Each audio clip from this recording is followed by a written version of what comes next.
Are you ready to take control of your life and join a community of like-minded women who are on a mission to live their best lives too? Healthier, happier, and wealthier? Then get ready to find the support and motivation you need to pursue your passions and goals. Get ready to develop the courage to step out of your comfort zone and try new things. Join the My Best Life Tribe membership today and unlock a world of opportunities, empowerment, and sisterhood. Our exclusive community offers courses, collaborations, workshops, events, and so much more. Don't wait any longer to start living your best life. Visit our website, www.DrStemmy.com, and become a part of something truly special. My Best Life Tribe, where women thrive together. www.DrStemmy.com. Are you ready to bounce back? Welcome to the Bouncing Back podcast with DrStem, where resilience meets inspiration. Join us as we explore powerful stories of overcoming adversity, share expert insights, and discover the tools you need to bounce back in life. Whether you're facing challenges or seeking motivation, you're in the right place. Let's dive in.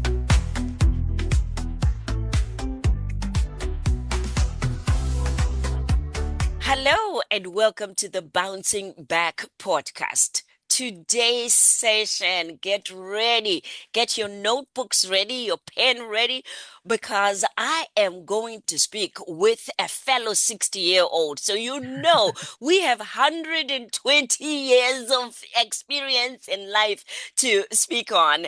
Welcome to the show, Miss Anne Peshka. I didn't even ask how we pronounce it. Is that it? That's perfect. That's perfect. Thank you so much. It's an honor to be here with you. Thank you. Thank you so much. Well, here's the thing. I found her on my social media when I saw that she wrote a book on trauma recycled, a memoir of adoption, abuse, and healing. We will get into that. And what we're going to do today is talk about life, trauma, and also the future. How do you deal and plan with your future? So we're going to cover it all as much as we can. But before we start, Miss Anne, I'm going to give you an opportunity to describe yourself and just tell us a little bit about your background. Wow. So that's really, that's always just such a very compacted question. Yes. Who I am today is greatly different from who I was yesterday, quite literally.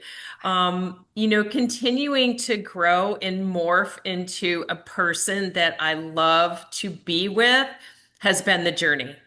Yes. And I'm just super excited to be here today in the space that I am, because it's far different from the space of 2024, 2020, 1990 even. So it's really just such an awesome way to live and to be able to share with others that you can shift out of your yesterday and not have to stay in the same, I like to call it a box, So Yes. for today, I'm grateful to be able to live wherever I actually am in the moment. And that's just the most freeing place for me to be. And I am physically in Florida today.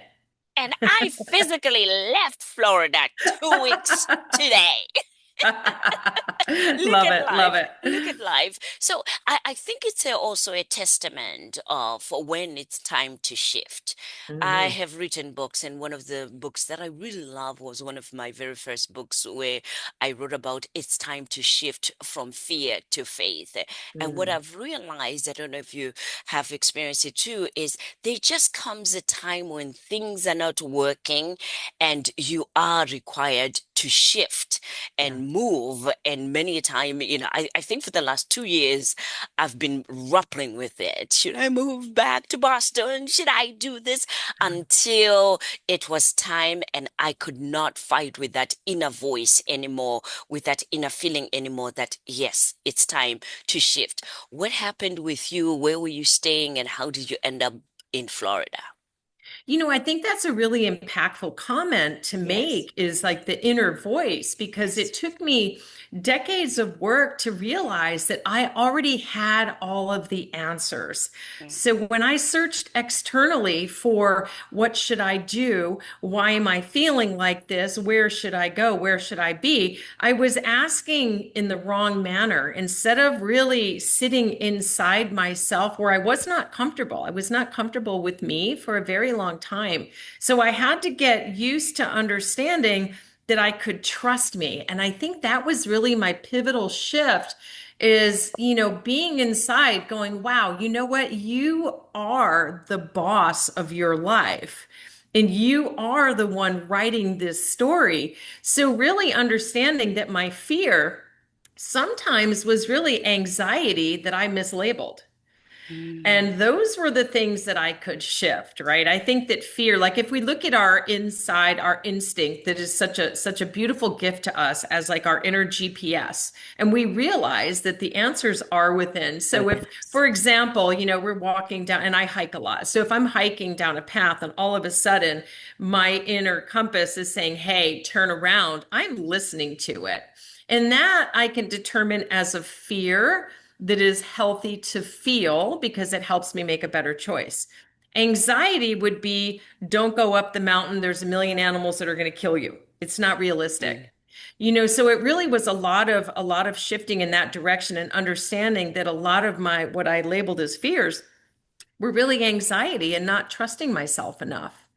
So that was a process, right? That didn't happen like a light switch on and off. yeah. That was decades of work and really, kind trying to take the storm of inner turmoil and calm it down enough to recognize that. So when I start to feel literally physically, and I know this that our feelings do show up physically in our body, right? So when I start to feel like I cannot breathe well, I know I need to exit stage left. And that Mm, could mean a group of people, it could mean an actual situation, it could mean where I used to live. I need to make a move here. And so that's what I recently did. I spent about a year here in Florida going, something isn't right.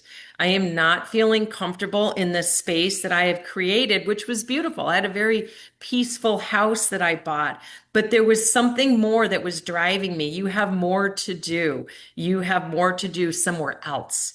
And so I just pulled the trigger and I got rid of everything. My house, my couch, my blender, my crock pot, it's all gone. I've got a bag of clothes. That's all I need. And that is so freeing. Isn't that amazing? Because even when I was packing to move to Boston, right? It's almost like the things that I treasured and just loved in my house, I found them being piled in the Salvation Army pile. And I had a whole room that was assigned to Salvation Army that they're coming here. And as I'm packing and putting this here, and I'm like, why am I keeping this? And some of the stuff I hadn't even touched in years. There were, another closet in there somewhere. And I said, I haven't even touched this. I haven't worn this. I haven't used this. Put it in the Salvation Army. And it just felt so surreal to let Mm. it all go. But now it opens up a whole new door, new Oh. experiences. I'm meeting you for the very first time, meeting new people. Isn't that amazing? It is amazing. And as you were just describing it right now, I mean, I could feel like emotional over what you just said because Yes. I just went through it and the Yes. feeling, if we could only convey that to people that, Yes. we pack ourselves with stuff, right? It's almost Yes. like we've got bubble wrap of junk. Yes. Right. And all the things that people gave us, like they went on a trip to Tahiti, so we have a coffee cup we can't throw away. Right. Those are the feelings that we have to really pay attention to. Yeah. So having done that, what I notice is as I did that, it also helped me understand that it's now going to be time. right?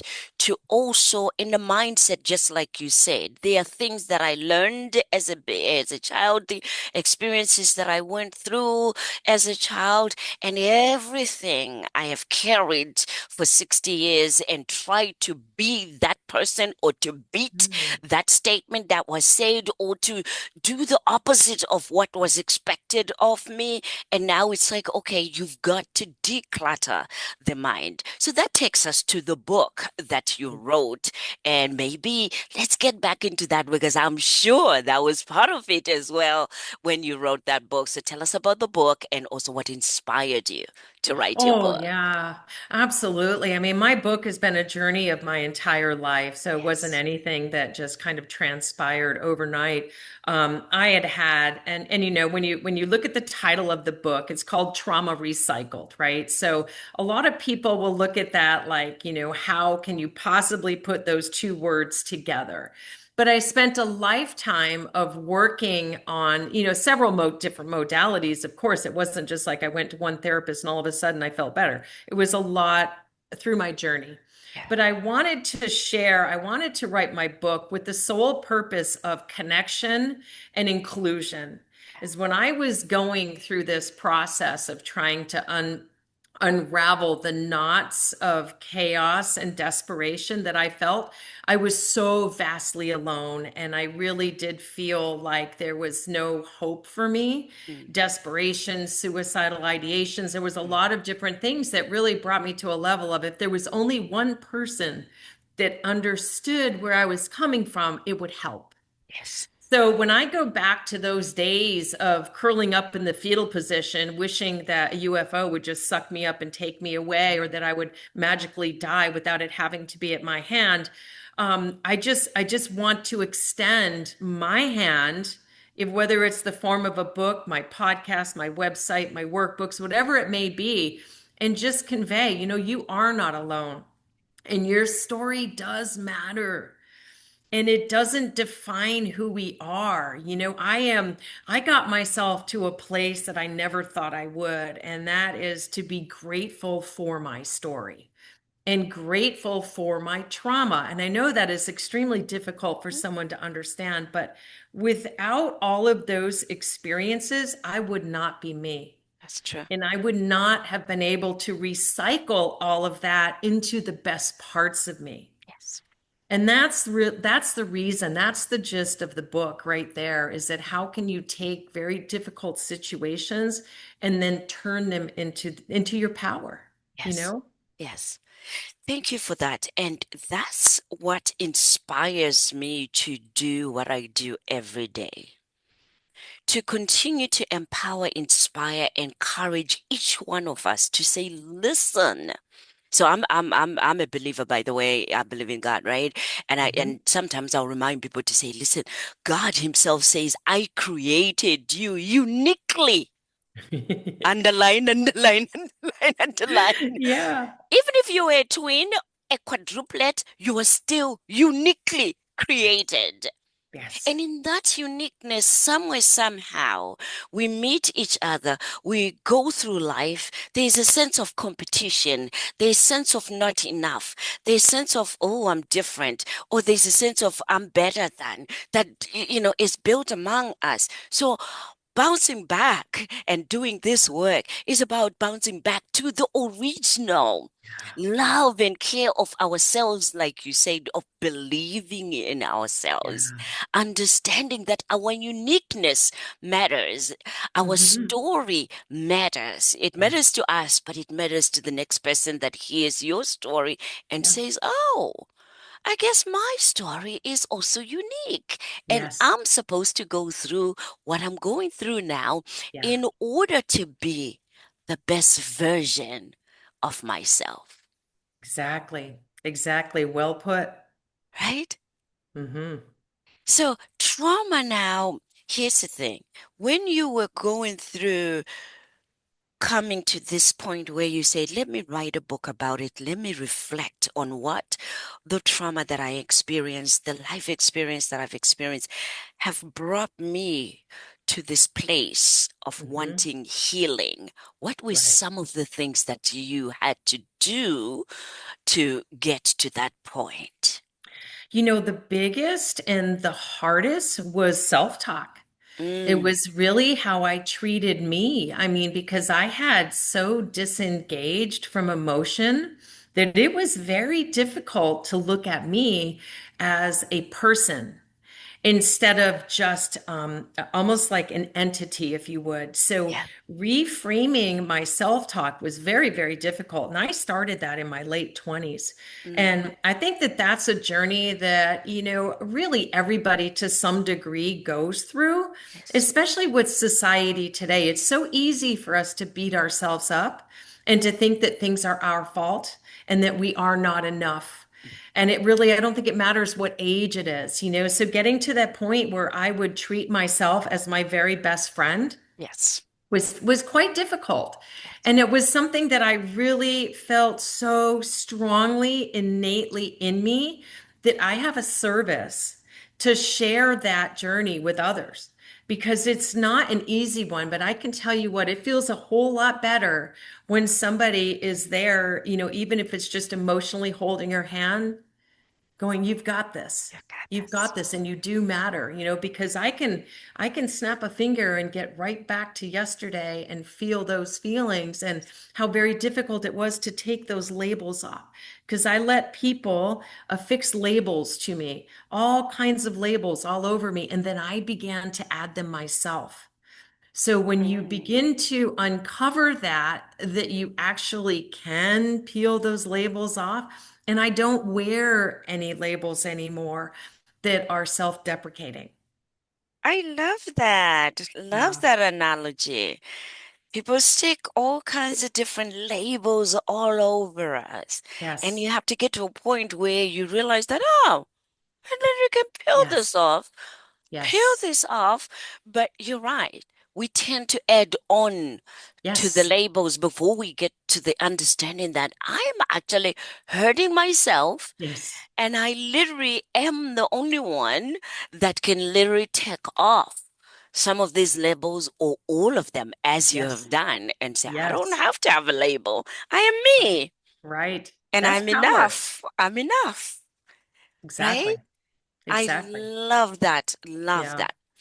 When you hear the term, go where you are celebrated and not tolerated, what Mhm. comes to mind? That's protecting my peace. That is literally protecting my peace. And I explain this in a very simple way to my 4-year-old grandson. You have a bubble and you own the bubble and you decide what comes into your bubble. And Mm. that is really, I wish that I had understood that at a younger age Yes. because I thought that everybody had a right to pop my bubble and that I had to tolerate misbehavior of others in the workplace, in public settings, in my family. I did not realize that I had the power of a bubble. And the bubble doesn't mean that you're stabbing back through the bubble.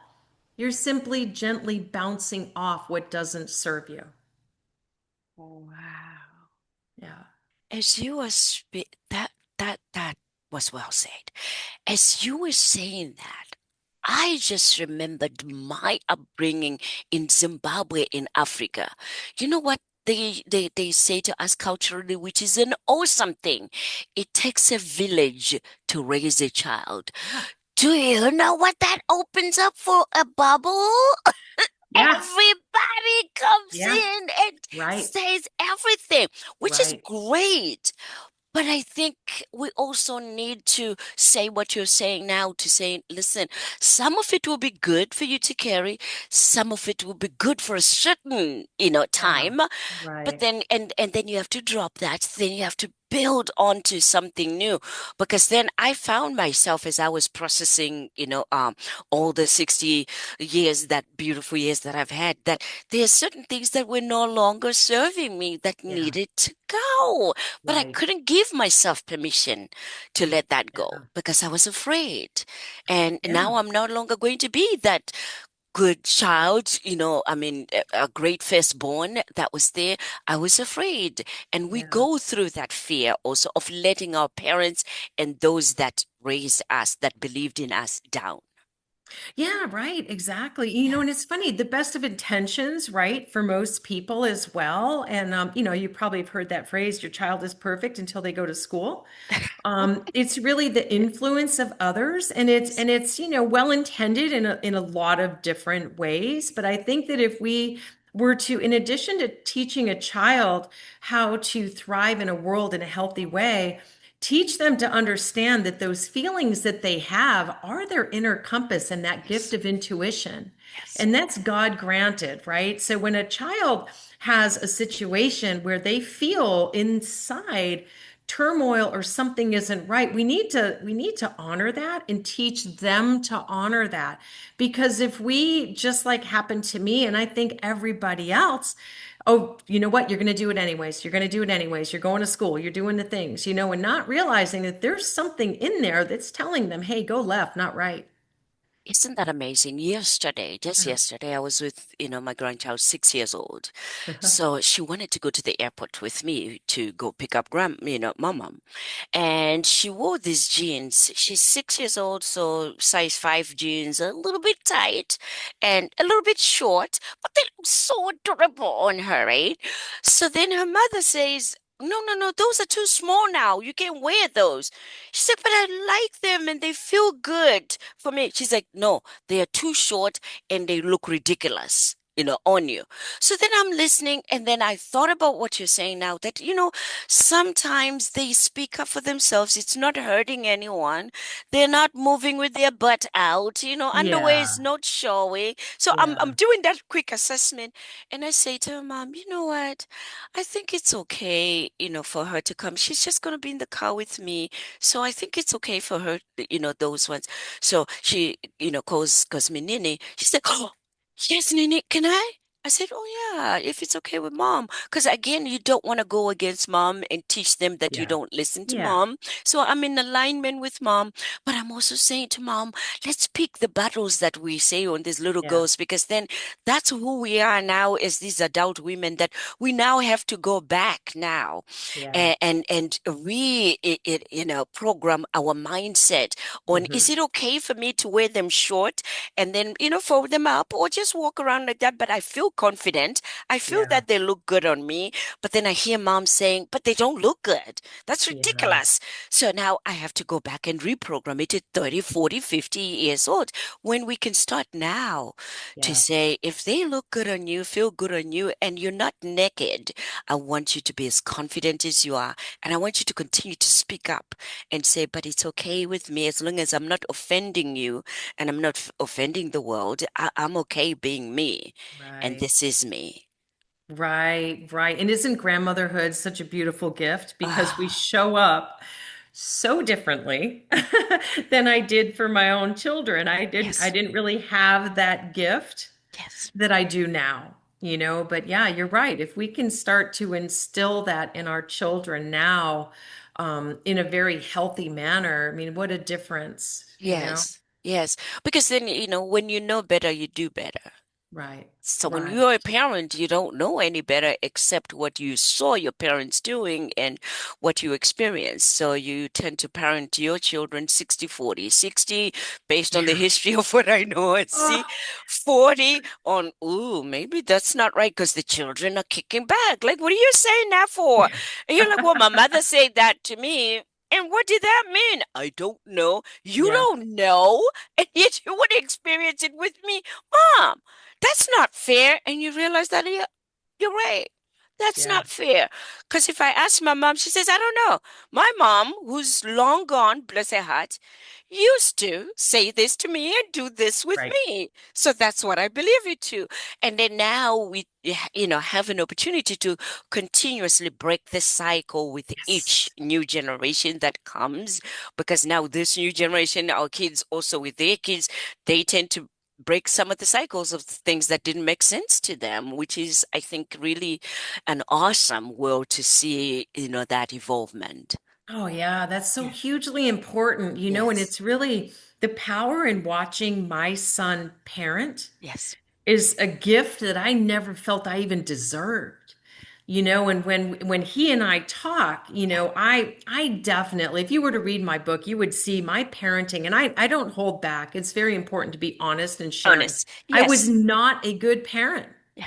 And when I explain to my kids, I'm also not going to apologize for the way I parented because I'm not going to diminish myself in a moment that is long gone by saying the word forgive me. So I explain it to them like this. Like I was given tools. We're all given tools Yes. from our childhood and our experiences and our environment, right? So the tools I was given were very broken. They were not good tools. They didn't even work. So it was my job as a parent to accumulate better tools, and I Yes. didn't. For a long time, the concept of tools was extremely foreign to me. It made no sense. Mhm. I just felt like whatever, and I trust me, I did not do what my parents did. To a large degree, I parented better than that, okay? But I still Okay. had I had broken tools, you know what I mean? There was a lot of things that I wish I had known and I didn't, but I grew Yes. into them. So now I explained to him, your job is to take the tools that I passed on to you and replace and improve. Replace and improve. That's Wow. really all it is. If you can look at that visual of the Hmm. toolbox of broken tools that I handed to you, Yes. now it's up to you to replenish. Yes. And it makes, I think it's easier for him to understand that, wow, it's not like she wanted to be a bad parent. She had some really crappy tools. So, and thank you for sharing that. So, I don't have children of my own, but I have five sisters who have children. And Mm. now I think my mother has probably 22, if I'm counting correct. Yeah, from my sisters and my brothers, Wow. grandchildren, right? Yeah. So as an aunt, I participated and just looked and was involved in it. So now as they have, children, I'm also a grandmother and I'm seeing that. Yeah. But as a mental health professional, I think what really discouraged me, because for years I worked with parents and teenagers out of my 30 something years, experience in, working as a mental health professional. Mm-hmm. 16 of those years were specifically working with parents and teenagers. And I Mm. did that also because I didn't have children, so I found joy in being partners with the parents and partnering with them.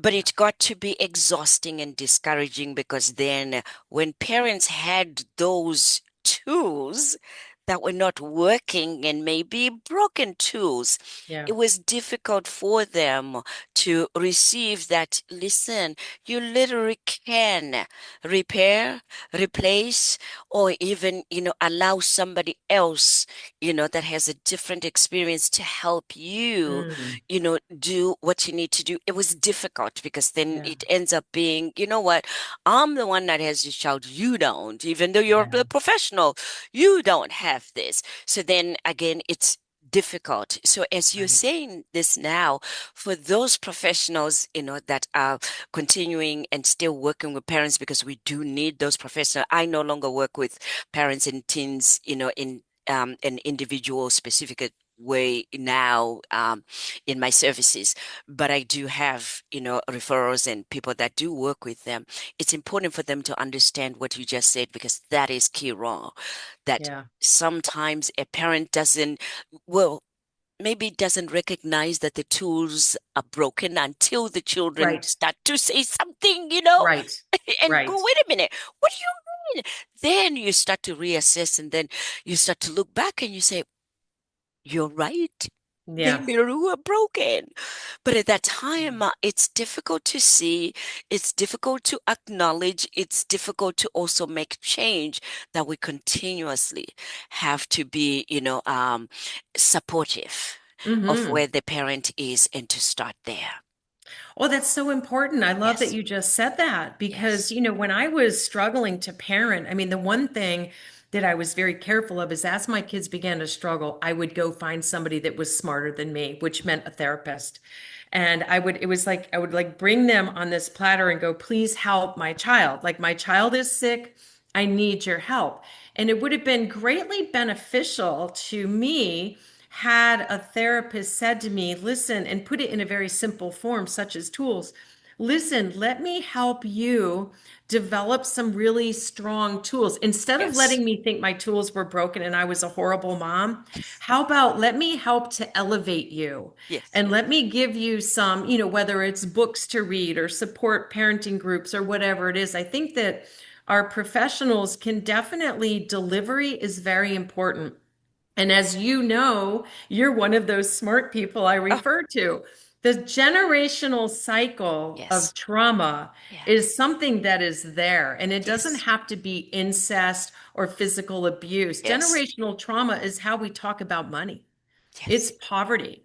It's, there's all different kinds of trauma that children can experience. So, how we help that parent is super important to Yeah. hopefully maybe stopping that cycle. Yes.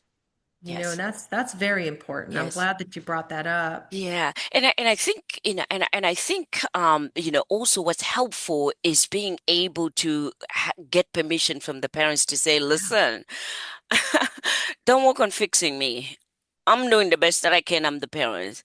Yeah. Fix him or her, which is Yeah. great because at first, even as therapists, we were like, no, we're not going to fix a child. That's a Right. child.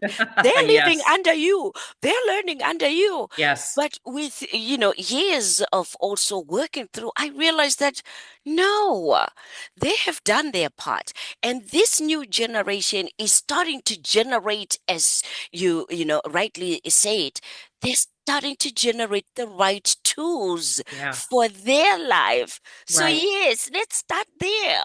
Teach Yeah. them the new tools, teach them the new ways so that their toolbox has got Right. new ways of living than pulling back mom and telling mom or dad to say, you change your old tools Right. so that they can learn the new tools. So I like that Yeah. cycle better, for, Yeah. now we work with youth where, I have a bounce back empowerment services. We work with youth and empower the youth Yes. so that now they have new skills, coping Yes. skills, and future, generating skills for their future and their work that they would do, their families.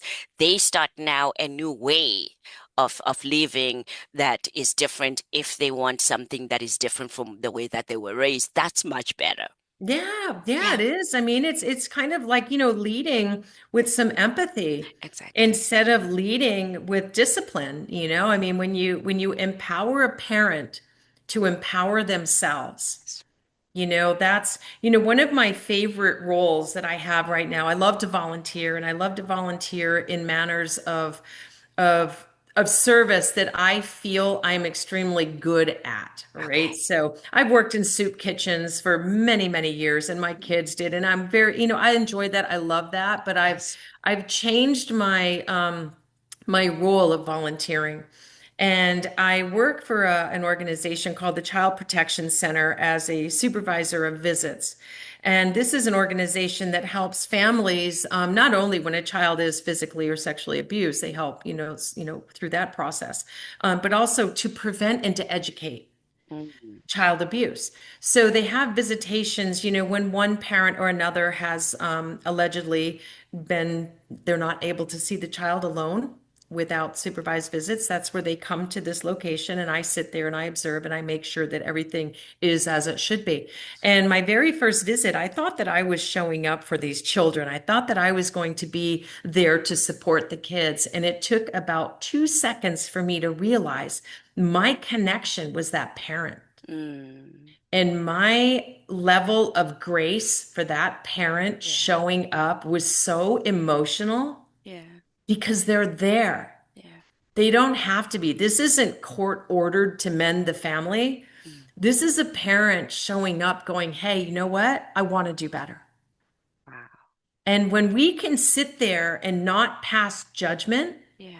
and we can send love and grace and these silent, empowering feelings to a parent who's struggling, that's where it is. Yes. You know what I mean? Children are always going to have, and not to take away from a child in need, but there's always going to be so many more people showing up for a child That's true.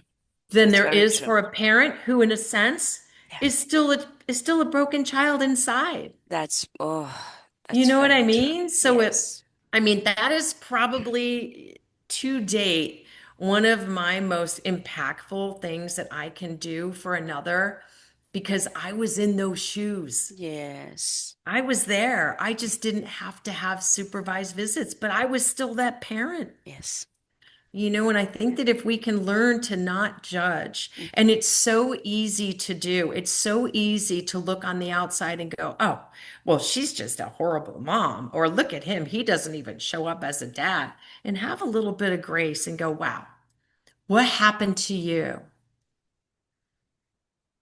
I was going to say to you, I have no idea why we are talking about parents and teenagers and children. And then you say, I work for the Child Protection Center. I'm like, oh, no wonder why it. And I don't volunteer often, but when I can. So, so that's also a part of it. You know how we at the beginning of this, we're like, we are just going to be talking about your book and whatever else we need to talk about. So, as I was just about to say, I have no idea how we got to talk about this, right? Then, so one of the things that I have also, excuse me, realized is when we are talking about finding your passion and finding your purpose, I always remind people to say, go back into your day-to-day conversations. There, there are conversations where you can talk about anything else, and then all of a sudden you find yourself talking about the very thing that you're always doing, and you're like, wait a minute. So as much as I said, because I just came back to Boston, but when I was in Florida, I was not working with parents and teenagers, right? And as soon as I come back into Boston, every conversation that I'm having is about parents and teenagers because I used to do Bridging the Gap, Oh, programs. Yeah, but programs for bridging the gap. And now all of a sudden, every conversation is about parents and teenagers. So I said, okay, universe, I hear you. I yeah. hear you. Yes. Yes, there are no mistakes. There are no mistakes. So, what is your passion and how were you able to find it? I heard you saying you do volunteer work. What other work do you do? And is that part of your passion and purpose? My passion and part of what I realized with my trauma, one of the gifts, one of the greatest gifts that Yeah. I discovered about myself is the love for people and Mm, a big level of empathy for others. I do not like to see anybody uncomfortable or scared or worried or alone. Those mm, things really freak me out, mostly because I felt them. yes. So I have a gift of being able to be in a room and in a New York second, boom, I can see it, feel it, know it. And so as I was traveling this road of, understanding who I was and learning to love myself, I realized that was such a gift. And so everything I have ever done in my work life has been service oriented. How can I serve another? So for 30 years, I was a chauffeur. I worked for a limousine company and I Mm. served others in Wow. New York and Boston by getting them safely to where they needed to be, celebrating their special occasions, and doing whatever I could do to elevate their experience. And I was Wow. exceptionally good at that. And then Wow. I just, I would spin off and go into the wedding industry and the airline industry. And I started a real estate business. And all of these things are great levels of service for me. And I've done exceptionally well. So I can teach people how to have an amazing income if only you understand service. All right. So Yes. then I realized that the feelings that I am getting back far outweigh the money going in my bank account. Mm. And as I wrote my book, I realized that I need to take this to a whole different level, that my level of service has leveled up. All right. So now it is like I need to be out there and I'm really passionate about prisons, right? I'm working with a gentleman. I'm trying to get into this organization where the state of New York is trying to help women instead of being in the cycle of incarceration, which 80%, 86% of women who are incarcerated have experienced some level of sexual abuse in their life. Mhm. That tells us something Yeah. huge. That's huge. That's a staggering number. And honestly, that's only what's reported. Yes, So that's true. where is the That's number true. lie really? But my Mm. level of service really lies in that. Like, how can I help somebody else be able to reach inside and go, wow, I'm not junk. I am enough. That's Yes. that like will light me up like there's Yes. nobody's business. Like Yes. my heart is on fire, goosebumps the size of Texas. What can I do and how can I serve? And that's really where I'm at now, which is why I don't live in a box. I don't have handcuffs on me. I'm not tethered to anything. I live wherever I am in the moment and how can I be of service? Wow, Yeah, wow. I love that yeah, because it goes with our motto mission for Bounce Back. yeah, And we have a conference that we do annually every year. It's called Bounce Back Empowerment Conference to encourage, inspire again for people to bounce back no matter what, to believe in themselves. So yeah, as you were saying that, I thought, oh, our motto is bounce back, yes, I can. Bounce back, yes, I will. Bounce back, yeah, yes, yes, yes. So as yes. you're speaking of these women, and I'm thinking, you know what? Instead of, again, that cycle that you're mentioning, it's about, again, believing in self. Yeah, Listen, I'm going to bounce back. I right, will get back up. You know, right. is another way of saying it. Yes, getting back up. Yes, I will. Yes, Yeah. I can. And yes, yes, yes. But without the support of Mm-hmm. people like yourself and myself that are heart-centered people, that our Yes. work is heart-centered, that we believe that sometimes the crutch that somebody is just having a moment of somebody that believes in them or that Mm-hmm. cheers on to say, you know what, I believe in you. And as soon as you can learn to believe in yourself and take just one Yeah. step at a time, just Yes. one step, one day at a time, you Yes. will get back up.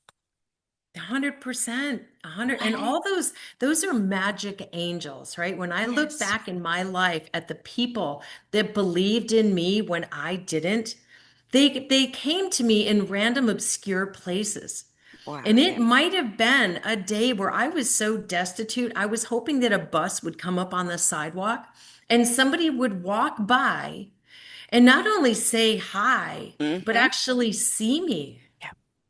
I wasn't invisible. That impact that we have the power to make for others, we don't always realize that butterfly effect of Mm-hmm. really intentionally seeing each other. And I recently on my podcast, I gave a challenge to everybody. I want you to walk into any place that you go into that's public. All right, pick a grocery store, for example.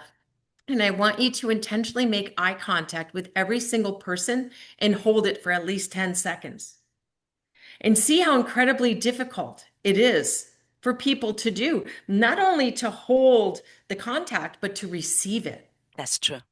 And that disconnection is That's, telling us a lot of things about us and our society. We need to do better. that's We true. need to show up better. And we all collectively have a job. Like it's easy to sit Yes. on the sidelines and go, well, they're homeless because they choose to. Well, if they stop doing drugs and drinking, no, that is, I'm going to say the BS, right? That is BS. We collectively, as the human race, have a responsibility to show up better without judgment. You're That's very huge. right. That is huge. That Yeah. is huge. When I come to your podcast, ask me about my being homeless and also the work that I did with the homeless, now that you mention that. But we will leave it for the time that I come to your podcast, and I'll talk about Yes. that when I'm on the other Definitely. side. When I'm on the Definitely. other side. But you're Definitely. right. And it's interesting you call them, angels as well, magic angels. In Yeah. my books, I call them angels along the way. Yes, yes, So that's exactly, it's the same thing. Yep. exactly. I call them angels along the way. And even today, as I do, my work, and I also do this, fun work that I do with the podcast, right? There are days where I wake up and I see that I'm scheduled with someone. My body energy is off and I'm just like off. But then I want to, reschedule it, or and the spirit says no, no, no, no, no, no, you're going to show up, right? So I think it was no, it wasn't 2 weeks ago because I moved to Boston. 3 weeks ago, I had a guest, that came onto my podcast. And as she comes onto the podcast, I said, "Good morning." And she says, "Hi, Dr. Stem. How are you?" I said, "Honestly, my energy is off." And she says, "I know. I'm an energy healer." Hmm. And I felt it. I was like, literally, I started crying. She's like, Oh, "I'm an energy healer. I felt your energy before we came on this morning. So I was holding you up so that, oh, your energy." I said, "No wonder why, because I definitely was going to cancel this because I didn't have it in me." It was the wow, most beautiful interview wow. that I had, with her talking about Nice. energy and energy healing. So Yeah. again, the angels come on different Yes. platforms in different ways that you have Yes. no idea. But the key to it is being open to the angels being around, because they could Yeah. be there and we miss them, right next to us, right Right. besides us. Right. Right. Exactly. Exactly. And to be an angel when we feel called to. Exactly.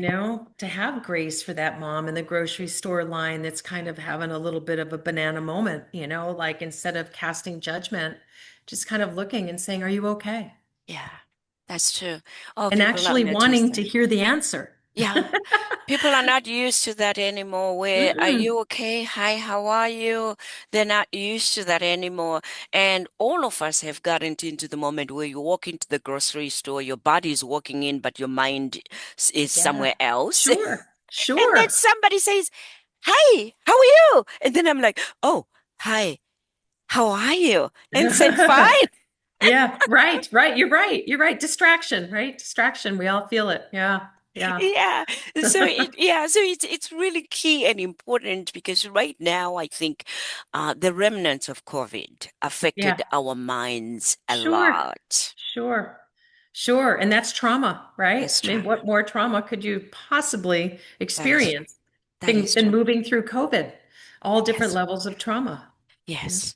Yes, that is trauma. So tell me, do you have coaching programs that you're doing? Do you have any online? I know you spoke about the podcast. Tell us about that, because I want to know more about your services, and so does everybody else listening to Oh, this. yeah. Thank you. Thank you so much. So, the year that I was writing my book, Yeah. I decided to become a core energy coach.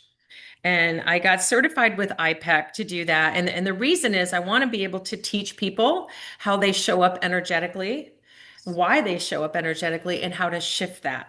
So I didn't start that. I didn't do that in order to do one-on-one coaching clients. I did that so that I could collectively as a group or an intensive workshop. So I do periodically put together an intensive workshop that is done by Zoom.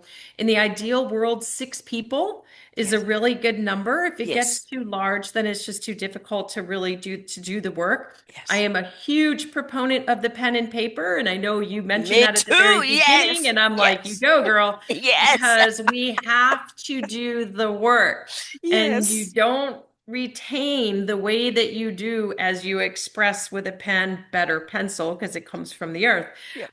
So my podcast is really just like yourself. I'm so excited to have you on my podcast because what I am able to bring to my listeners is Yes. just this amazing, vast array of talent.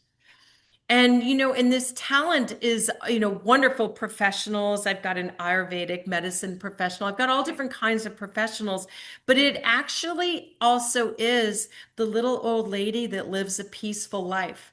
So Oh. she's going to be one of my favorite guests. So I think that when Yeah. we can collectively bring us all together, we Yes. all do the work. Yes. And we learn so many different things. And I love to empower my listeners, and I'm sure yours feel the same way, that their thoughts and gifts matter. Yes. You don't have to have all kinds of ABCs after your name or a laundry list of experiences to have something of value to share. Mhm. We all have value to share. And I really love that about my podcast, and my website is going to be very inclusive with that as well. And I have so many people that read my book that will reach out, and they want that connection. And sometimes it just might be a tearful phone call that Yes. says, "How did you do it?"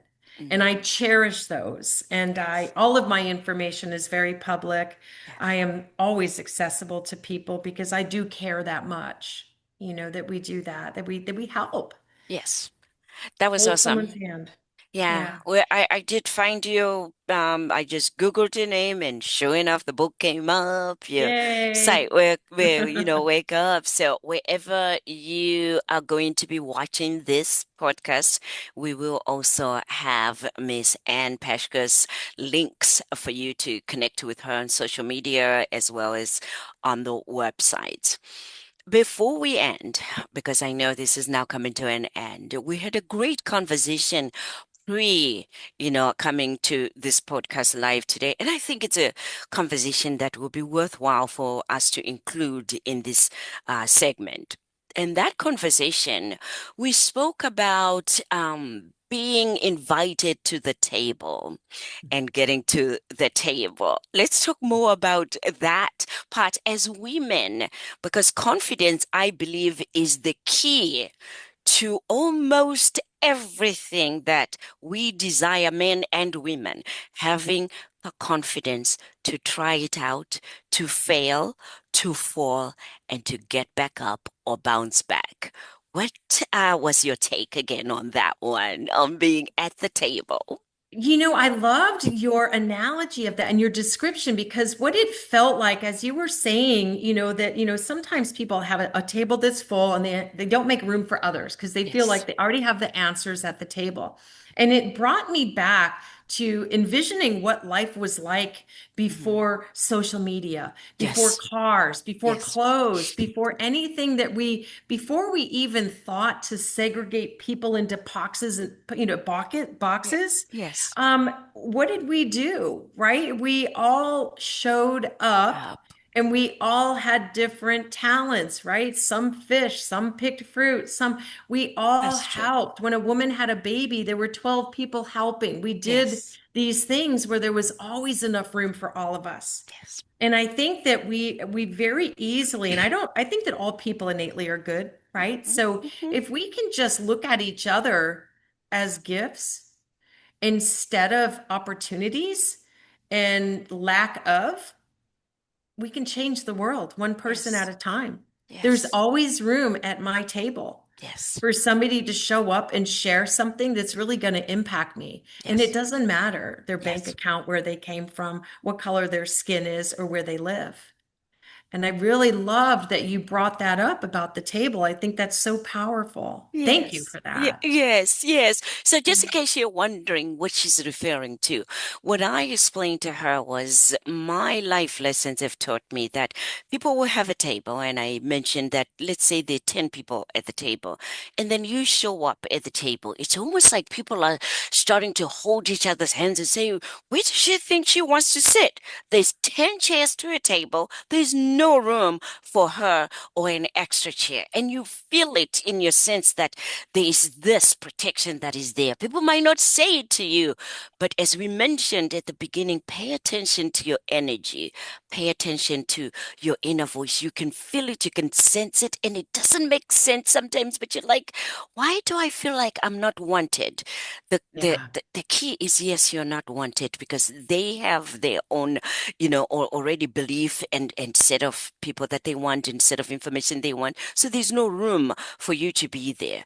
And then Yeah. I'm thinking, well, but we can make room. We can move, even at a Yeah. table at home, right? Yeah. Dining room table. You can Yeah. move a little bit and bring a chair and somebody can fit in. But most people are not willing to do that. There are some that are, but some people are not willing to do that. If you get to Mhm. that table in there, be not discouraged, because rather than forcing yourself and staying around and continuing to want now people to convince them that I am actually a great addition, I'm a great Mhm. person, I have great new information that will be helpful, and you all have information that I don't have, because we are all created equally but uniquely. So in our uniqueness is information that I've learned from a saying this today that I didn't know, even though both of us are 60 years, I didn't know, and she learned something from me that she didn't know. Right. And that's the uniqueness of the table. Yeah. So instead of me forcing myself, I learned that no, you don't need to force yourself. Create a brand new table. Have one person. Hey, Miss Anne, what you doing? Love it. Girl, I don't have anything to do. Come. That's two of us. And then we stay Yeah. at the table. Do not be discouraged with one person showing up for your programs, one Yeah. person showing up for whatever you're doing, one person buying your book, right? Right. Because then with Right. that one person, remember now you've got all these other 8 chairs that are empty. With one person, they will say, wait a minute, what are you doing? What are you doing? Our divine connection today is literally a divine connection. We Yes. we we just met on social media. I reached out or she reached out. I can't remember now, but here we are. And out of this, I will go to her podcast, and now I'm adding one more person to my Yes. table. She's adding another one to her table, and then we go like that there. But now we know that we don't have to close out the table. We can make an extension to the table, put an Yes. extension, and add more chairs for comfort. Or we can even squeeze each other, because sister to sister, it's like, hey, what you got here? What are you writing? I didn't hear that. And the other one says, yeah, I heard that. So there's power in us also shifting and scooting and making sure that we add another chair. So Yeah. that's what we had mentioned at the beginning as well. I love that. I love that. And in that visual of it, Yes. mentioning like the dinner table, Yes. what human being could actually sit at a table knowing that another was hungry behind them and continue to eat? Like that I defies couldn't. logic to me. That's not human. Yeah. That we don't do that. Yes. So I Yes. love that you brought that up. Thank you for Yes. that. Yes. Thank you. Thank you for being here today. I truly enjoyed having this conversation with you. And for everyone that is ready to read about trauma and also how you get to a place of healing, I want to highly recommend, her book. It is Trauma Recycled, a memoir of adoption, abuse, and healing. All of us have experienced trauma in one way or the other. The extent to, of the trauma could be 1%, 10%, 100%. However, the journey to healing Mm. has no percentages. So I hope that all of us will take that book and literally take the steps that are indicated in there, because guess what? It takes you to another level of your healing. Because I have people that will say, well, I've read so many books and I've talked to so many counselors. And I said, okay, so are you happy? Is your life going the way that it should be? And they say, not really. And that not really is another reference that you can take with a book, listening to this podcast, listening to her podcast, and actually continuing to work on you. Any final words that you might have for our audience, Miss Anne? Oh, Dr. Stem, thank you so much. It's just been an honor and a privilege, and I'm so excited for us together Yes, moving forward. A lot yes. of great conversations to come. Yes, I believe so. So, if you would like to be a guest on the Bouncing Back podcast, we're always looking for the stories, because with each story comes growth for the next person. Please email me at drstemshow@gmail.com, or you can indicate on the comments area wherever you see this podcast and say, want to be a guest, and I will reach out to you. Until next time, this is Dr. Stem. And as I always say, be encouraged.